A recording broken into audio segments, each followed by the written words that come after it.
Good morning, everyone. Welcome to our meeting today. We have two speakers from Dublin Bridges, Jill and Sarah, who Susan West will be introducing in just a little while. Good morning.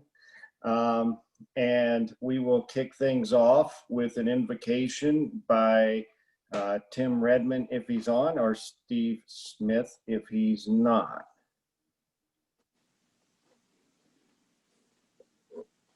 Sounds like it's you, Stephen.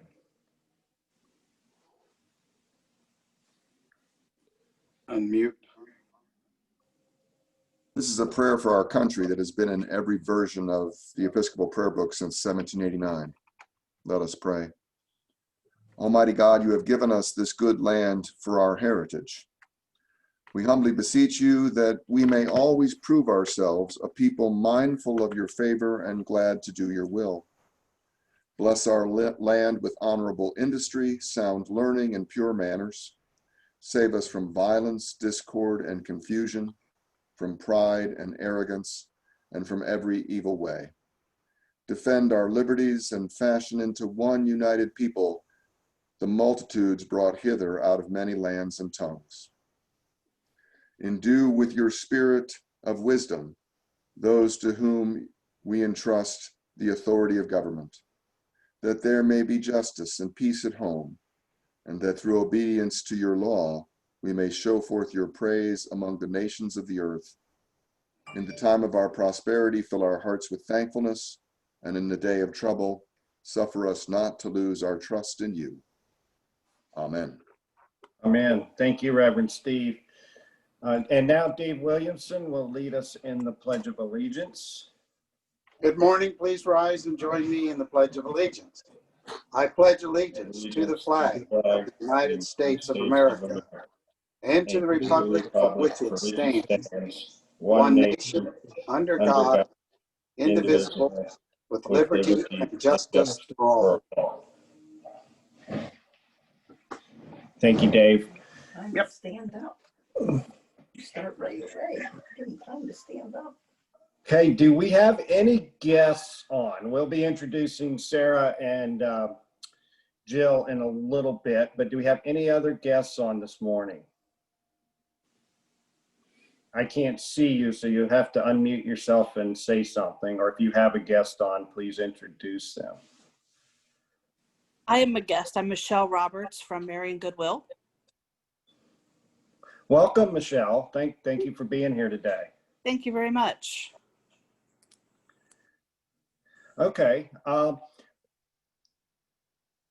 have, did Dave Lundergan join us? Okay. Well, I have a special award that I'm going to present both to John Susie and Dave Lundergan, but we'll catch Dave Lundergan on the next meeting, but John Susie is on. And in recognition of your tremendous leadership on our silent auction fundraiser, our club is giving you a Paul Harris Fellowship, and you have a pen here, which I will be getting to you soon. So thank you very much to John Susie for your work in leading our very successful fundraiser. Do we have any announcements this morning?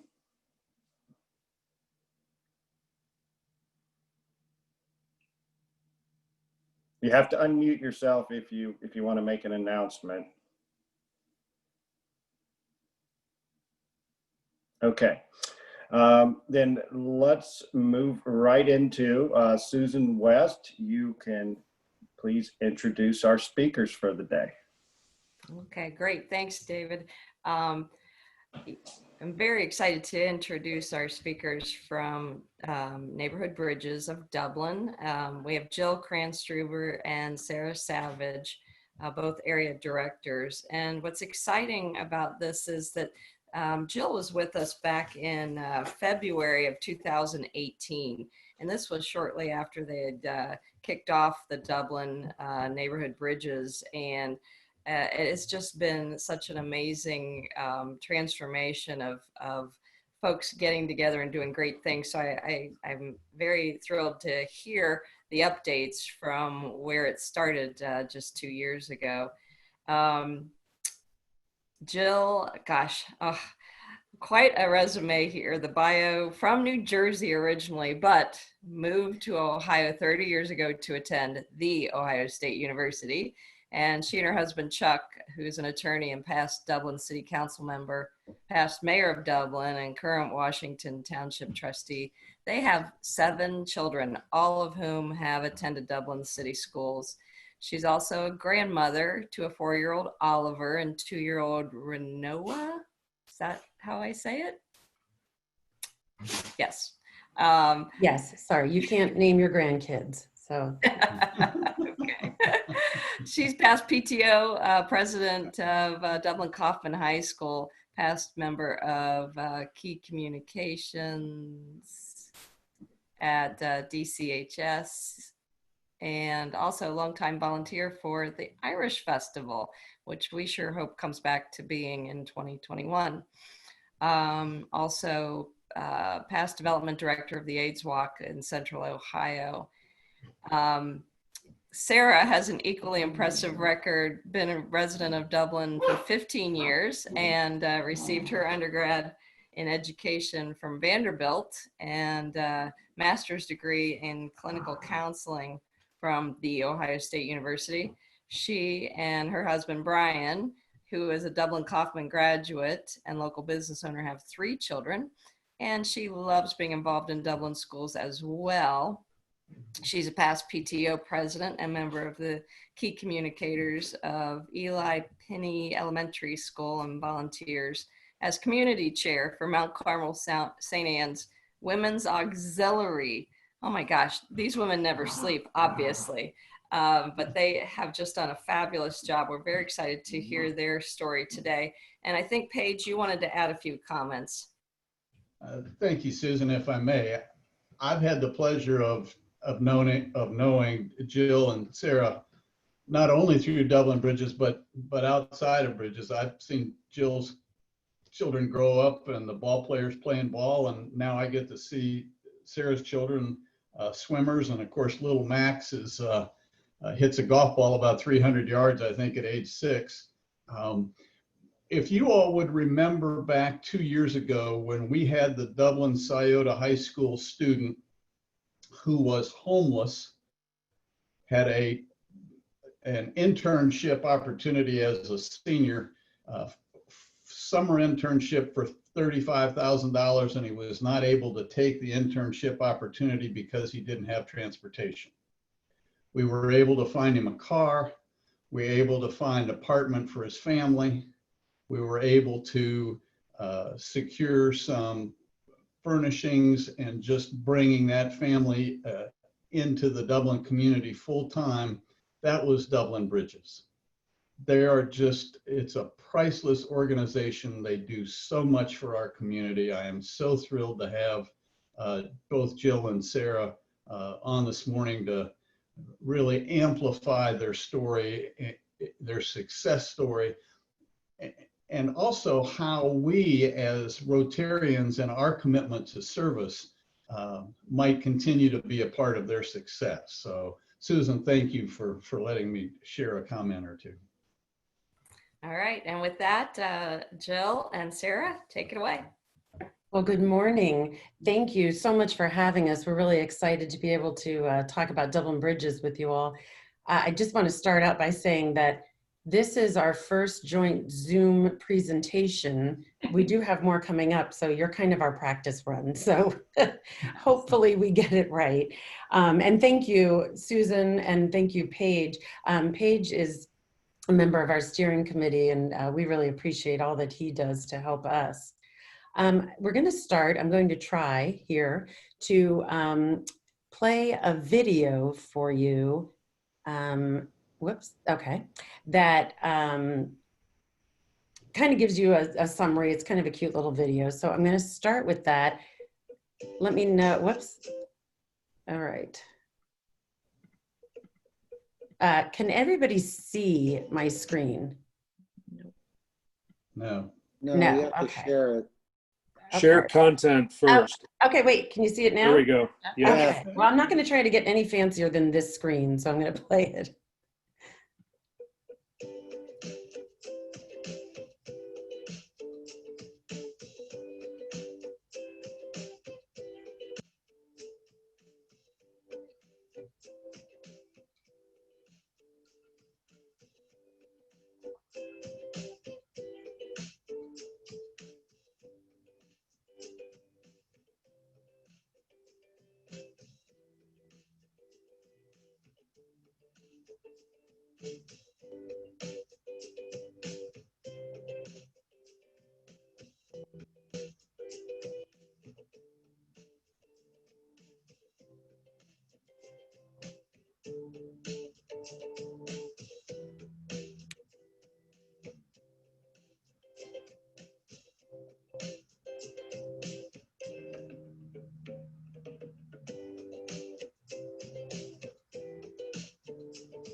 Okay. Trying to escape here. It's not working well for me.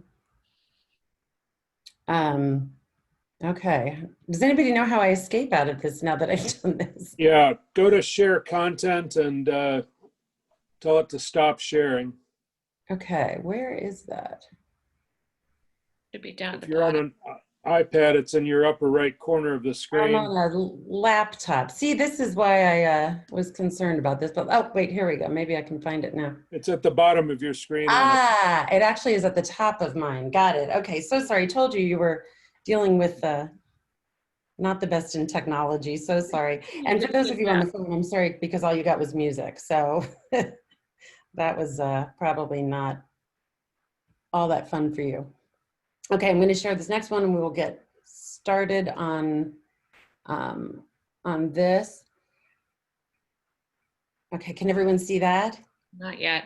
Oh my gosh. Okay, let's try again.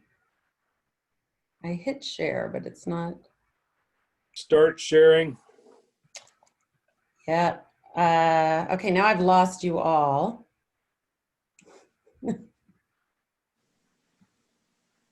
Okay, I'm getting back to you. See, this is why I just do a shared app. Okay. Desktop. I'm so sorry. Do you want me to try it? You're fine. There you go. There it goes. Okay, Now yeah, play I'm the screen video. sharing, but I'm screen sharing the wrong thing. So let me get out of that and get to ta-da. I'm not muted right now, so you're gonna have to wait. Okay, there we go. So sorry, we're on track now. There we go. Neighborhood Bridges Dublin was started by a gentleman named Rick Bannister out of Westerville. And Rick was real involved in the school board and the schools. He had 3 daughters who attended Westerville City Schools. And he noticed that his girls played sports, and he noticed that some of the kids could afford to pay to play the sports and some didn't participate because they couldn't. And he just noticed an inequity in the city, and he thought, well, why not have members of the community help other members of the community? You know, which is a great idea, neighbor helping neighbor, and launched Neighborhood Bridges Dublin.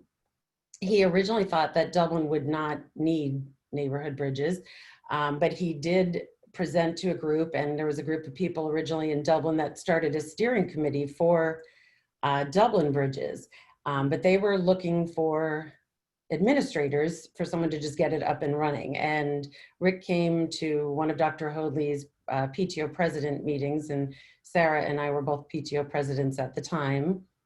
And he presented this to us, and we just both thought it was the most amazing program, and we really wanted to start it here. So we signed up as volunteer administrators for Neighborhood Bridges Dublin. And haven't regretted it. So the truths that are driving neighborhood bridges are that there are unmet needs in the community, and that there is an ample supply of kindness and resources. And we have found this to be very true. We live in the most generous community in all of Central Ohio. We actually have been the #1 neighborhood bridges out of the 27 the past 2 years. We just last year we did in direct giving over $106,000 and $106,537. This year we have already surpassed that at $113,953, and that is both financial help and in-kind giving. So we're really on a roll, and we could not do this without a generous community. The biggest rise in poverty has been in the suburban areas. And you probably all know that, because if you try to buy property in the short north or downtown Columbus, it's expensive. So that has really been pushing the impoverished people into the suburbs. And Dublin has such an amazing school system that a lot of these people want to make sure that they can get their children into great schools and that they can have a better future than what they had, and give them a leg up in life. So they want them to be in Dublin schools. And unfortunately, it's tough. Rents are high, and expenses just in general are high. So there is definitely a need for help. Sarah, you can jump in if you want. Yeah. Basically, the way that Neighborhood Bridges works is that we take advantage of technology and social media to engage the community, identify needs through an advocacy program, protect the privacy of those receiving kindness, foster any neighborly act, and we bridge these needs to existing organizations. So it's kind of a simple way to describe how we work. So the way that needs come to us so that we have advocates in our community. Advocates are anybody who are in a helping role. That can be teachers, guidance counselors, principals, police officers, counselors within the community, doctors, anyone who comes into contact with people in need. And all other examples are the Dublin Food Pantry, Welcome Warehouse. They are some of our biggest advocates, but also some of our biggest helpers as well. So once we get a need posted to our website, that comes to Jill and I, and we review the need. We edit out any personal information. We get more information as needed. And then we post it to our website. Once it's on our website, it gets pushed out to all of our followers through email. And those are people who have signed up to follow our website. And which you all will do. Yes. And it goes out to our Facebook page and our Instagram accounts, any of our social media. Once it's there, the community has the opportunity to fill that need directly. And then that's kind of how our circle works. Sometimes what we get is an individual who fills the need for us. Other times it's a business or an organization who will come in and fill it. For example, we get dental needs or eye doctor needs, and we have some dental offices, some eye doctors, other businesses who will step in and offer to provide those services for us, either free of charge or at a reduced cost. Or other times, in the example of something simple like shoes, a community member might donate them, or if we're collecting funds for something, 40 community members might donate the funds to make up what we need to pay for the need that's been posted.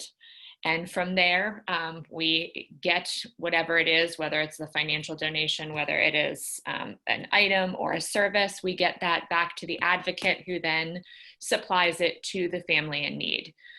And it's always the person receiving the, whatever it is, the shoes or the backpack or the financial donation is always kept anonymous. Definitely. We serve the Dublin City School District, so not just the city of Dublin, but the entire school district. And we do not ever post what school the need is coming from. So we might say that there's an elementary school student, or this was brought to us by a high school guidance counselor, but we really try to do our best to keep people's anonymity. I think people don't really reach out for help if they feel like they'll, others will know, and especially in your own community, you just want to save the embarrassment for the student and for the family. Although that is unique to Dublin, we chose to do that just because of some of the stereotypes that exist in Dublin surrounding some of our schools. Westerville will post exactly what school it comes from, and I think all of the other communities do as well. We chose not to do that, although we always joke that there are many times that we almost wish that we did, because we learned very quickly that the stereotypes that people have about our school district are not really true, because we have filled needs from every single Dublin city school and needs from every corner of Dublin, and do so on a frequent basis. So there are times where we really do want to put that out there to let the community know, but we've chosen to keep everything anonymous just because it works better that way for Dublin. Yeah, and just some examples of things that we do. We have some ongoing projects, and then we have mostly just our daily, whatever needs are posted for the day. But some ongoing projects that we have personal care pantries in every single Dublin City school. And what these are, they are kind of 3-foot tall little plastic cabinets, and they have toothbrushes and toothpaste and deodorant and shampoo and soap and feminine care products and socks and underwear and just anything. Some of the schools ask for leggings, and some of them will, ask for different things in these personal care pantries. And those are in there so that the staff at the school can, at their discretion, provide these things to their students that need them. And these are full-size products. So when they go home with the children, they're theirs to keep. It's not just a quick fix. It's, more of a permanent fix. But it also is a way for the counselors and teachers to realize that maybe there's a problem at home, and maybe there are more things that they need to address. The other thing that we did, and really we need to thank Rotary, because we did this project this past summer, and you guys gave us a very generous grant to help with it, which is our Snacks for Students program. So we also have snacks in these personal care pantries, which I forgot to mention, and those are used very often in the schools. So when schools shut down, we realized that a lot of these kids who were getting their lunches, and the food pantry was awesome and really, made sure that families were taken care of that way, but they didn't have snacks. And I have 7 kids, so I can tell you that's very important. My kids eat a lot, and a lot of snacks. So every Friday, we went to the locations where the Dublin City Schools were giving out the free breakfasts and lunches, and we brought a bag of oh gosh, I think it was about a $10 value each bag of snacks for the kids to take with them. And those maybe had like a box of mac and cheese, but also had applesauce and fruit snacks and goldfish and things like that. And they were really popular. And so that was quite an expense and quite a lot of work. And so we really appreciate Rotary for giving us that grant for that, because that really helped out. And again, just another example of how generous our community is, because when we put the call out, our community really stepped up. But some other things you can see, COVID has really changed a little bit of our direction, because we are doing more things like grocery shopping for either elderly or quarantine folks. We're maybe less on the school supplies and activity fees, and more dealing with people running behind on their utilities, and helping with food and furniture. And so it's been kind of interesting. It's been an interesting time. But we also didn't have, since guidance counselors weren't in schools, we didn't have as many counselors in contact with children and families as we normally did. And so that switched over. We did a lot more needs from elderly care from Centero. They were bringing us a lot of older adult clients who were in need of assistance. So that has kind of been a lot of our focus during COVID as well. Yeah, and there's been an uprise in, surprisingly, you don't think of homeless people when you think of Dublin, but with COVID, we have had quite a few needs right now for homeless people. And one that was just really amazing, early on during COVID, back in March, one of the police officers in Dublin contacted us about a pregnant woman and her partner who were living in the woods somewhere on someone's private property. I'm not sure they knew it was private property, but the owner of the property didn't want them there, understandably. And it was cold, the weather was bad, and she was pregnant. So he reached out to us, and we were able, through the generosity of our community, to put them up in an extended stay. And we actually are still working with this couple, but we are just reaching out to find other areas of help for them, which we have been able to do. So, you know, that's the other part of our job. We don't want to just, you know, continually help people. We want to help them get back on their feet. So we want to direct them to the correct resources that they can benefit from. Or sometimes, you know, just giving someone help with their electric bill makes all the difference in the world, and they're perfectly fine and able to get back on their feet beyond that. But then we have, Sarah, I'm going to let you tell, because I know it's your favorite need story. I do. Are you asking? Are you talking about the woman who came back to donate to us? Oh yeah, okay, that's actually a better story. We have one of my very favorite stories is just how generous our community is. And one of probably in our first 6 months, we filled a need for a single mom. And a year or two later, almost, we came back, and this same single mom had decided to donate to us again after she had gotten back on her feet. And she was able to, you know, contribute after we had helped her, which was great. But then my other favorite story that Jill is talking about was another single mom situation. And we had posted a need for a single mom, and another single mom came on and said that she was going to give us the last $25 that she had this month. She knew that she was going to be able to make it through the month, but she only had this amount to donate, but that she really wanted to help out someone who was in a situation that she felt she had been in the past. And those are just really some of the kind of heartwarming stories that we get of our community trying to help other, you know, community members. And it also raises a good point for us, which is that we tend to try to put out as much information as possible while keeping the identity of the individual anonymous, just because it really does help people to connect to the need. And we find that often, that if someone has a personal connection or can identify with the individual needing help, that they're much more likely to donate. And so oftentimes you'll see that we put out information such as being a single parent, or information about the kids that they have and things like that, just to get a connection in place for our community members. Yeah, and so like we've had a need for soccer fees, and you know, obviously a lot of Dublin parents are connected to soccer, but it was just, you know, we were just asking for the fees. The DSL had reduced the fees, so it really wasn't anything big. It was an easy one. And the person who donated not only paid the soccer fees, but they went and bought the child. He was a kindergartner, and he was so cute because he said when he grew up, he wanted to be a professional soccer player, and he was kind of obsessed with soccer. And that his guidance counselor felt that him being involved in something would really help his self-esteem and help him to do better in school. And oftentimes that is why they're reaching out to us for these types of needs. But the donor got a full soccer outfit, a soccer ball, soccer cleats. So it was really just, you know, such a sweet thing to do for a child, you know, and obviously something they'd been able to do for their own child, and just wanted to pass that on to someone else. Before we take questions, I just wanted to point out, we would love it if you would subscribe to our website, which is there on the screen, neighborhoodbridges.org/Dublin-OH. Can't believe I didn't get an IO on that one, but you're all muted.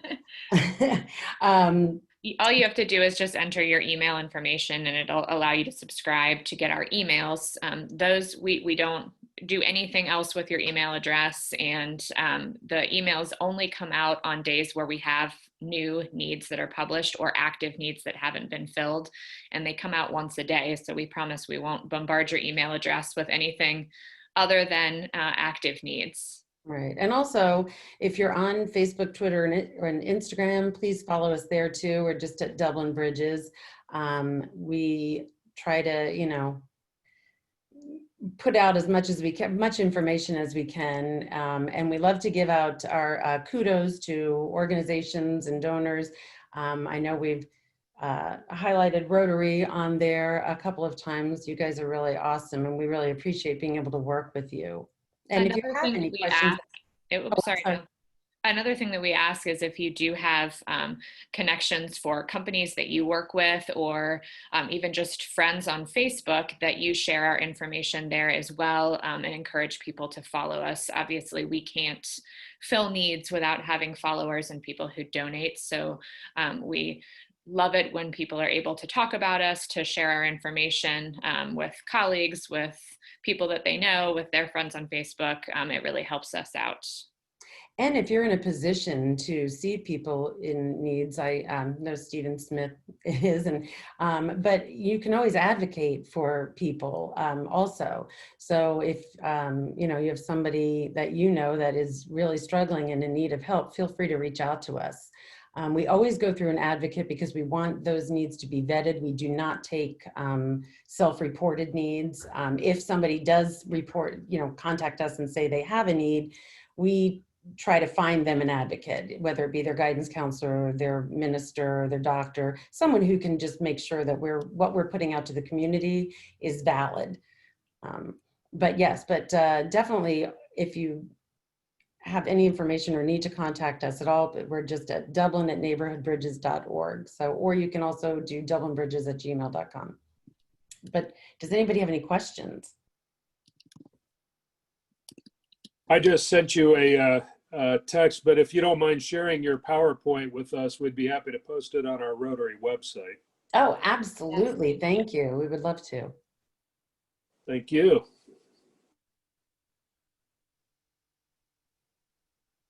I'd just like to say that I've subscribed, and the emails are so heart-wrenching. Well, they personalize the request, and it's simple requests, so it's not something where we need lots of money now. It's, you know, I think this week there was one where an elderly person needed help putting a window unit in for their AC when it was super hot.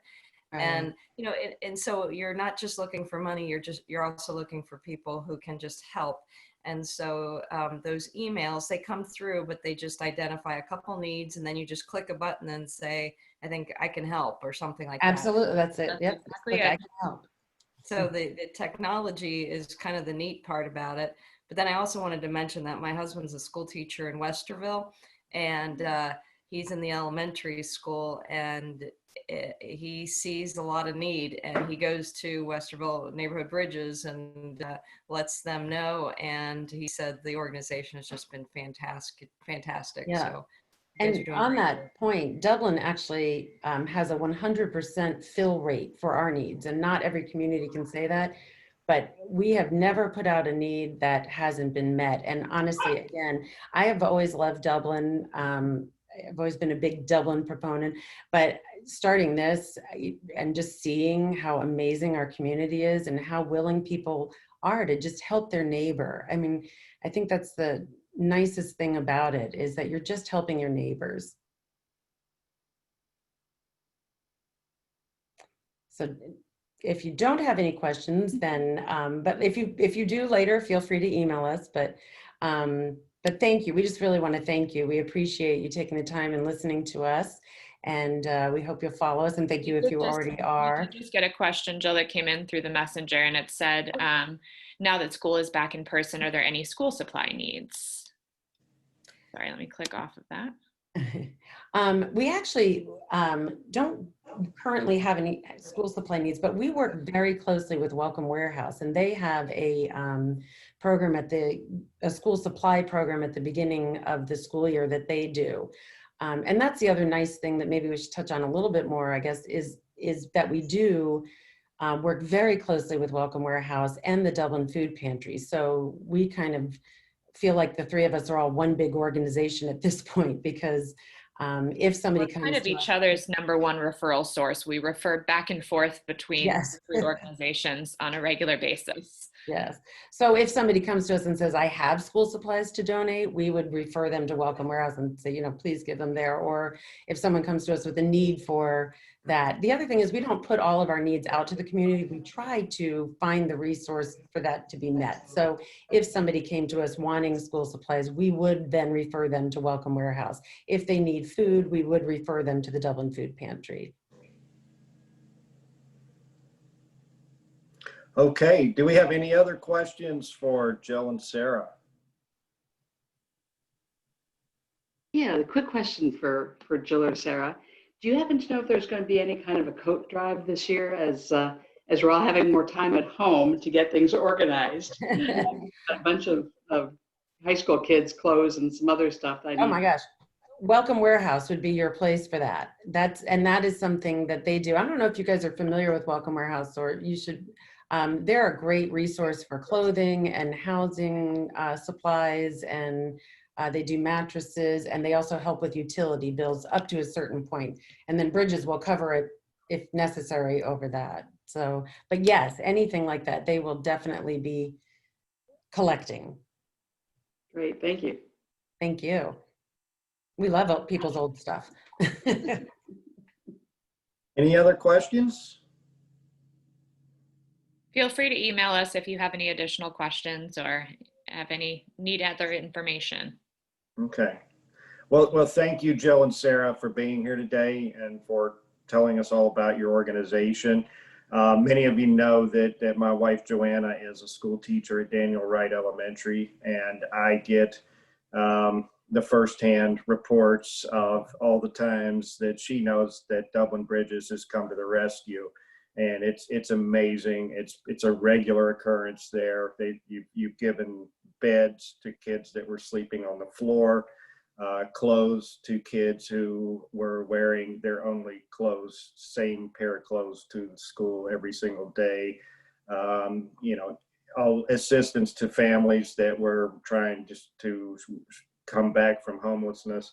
So it's just an incredible organization, and you know, we want to do everything we can to support you. So thank you for being here today. Thank you.